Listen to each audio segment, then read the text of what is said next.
So we're going to the winter White House. We're going to be working all weekend, and we'll see you down there.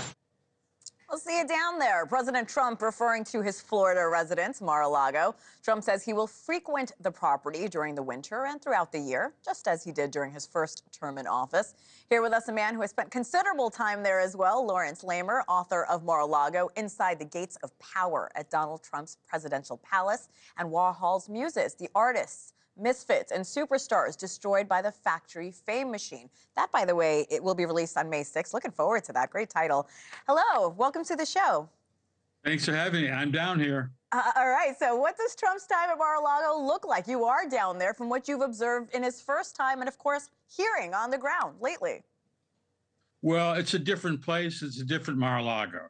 The different kind of people who are members. But if you have $1 million you don't know what to do with, you can join too.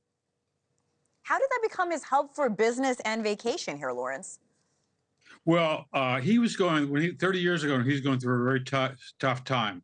His lawyer, Paul Rumpel, said to him, make it in a club. At that point, Palm Beach was very anti-Semitic. And Rumpel said, if you make this club, many wealthy Jews will join. And that's what happened. It became largely a Jewish club. It's not that anymore. There are very political people who are joining now because they want to get close to Donald Trump.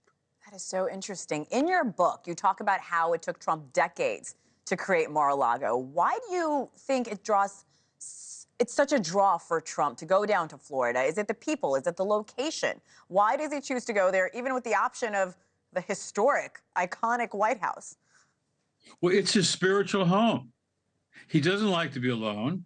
I mean, no other president would have a vacation home with hundreds of people around him. I mean, basically, it's a club. There are all kinds of people there. It's very difficult for security because of that. But he loves that. He loves the people stand up and applaud him. He doesn't like to be alone. He sits down and has dinner. He'll sit there for 3 hours for dinner.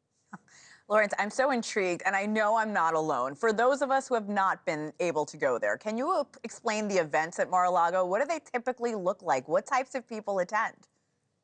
Well, look, the reality is people join this club because they want to be around Donald Trump. It's not because they play tennis. It's not because they want to sit at the pool. So when he's there, the club is totally jammed.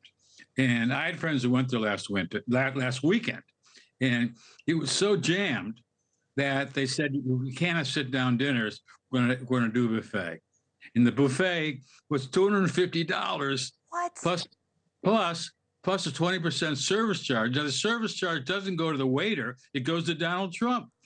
And so it's around $300 a meal, and people have so much money. This is a populism for the wealthy, and these folks don't care. They happily pay it. Laurence, what is the membership fee? Do you know? I'm just curious for this club. It's been a cheap $1 million, but I was told last week that they're raising it to $1.5 million. Now, let's think, it sounds like a lot of money, but if you want to get a $1 billion contract for your company, maybe you can join. You'll only be there when Donald Trump is there and when he's president. So if you have that membership for 4 years, I figure it's about $20,000 a dinner. Again, that's cheap for a $1 billion contract.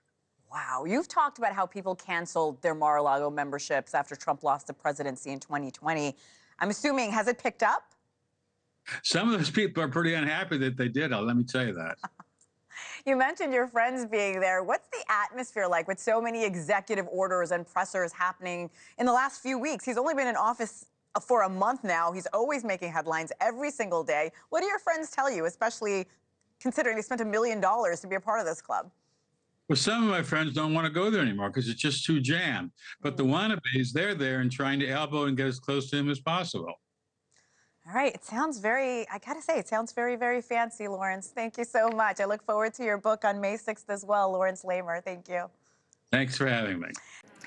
Thanks for watching. Go to joinnn.com to find NewsNation on your television provider. And don't forget to click the red subscribe button below to get more of NewsNation's fact-driven, unbiased coverage.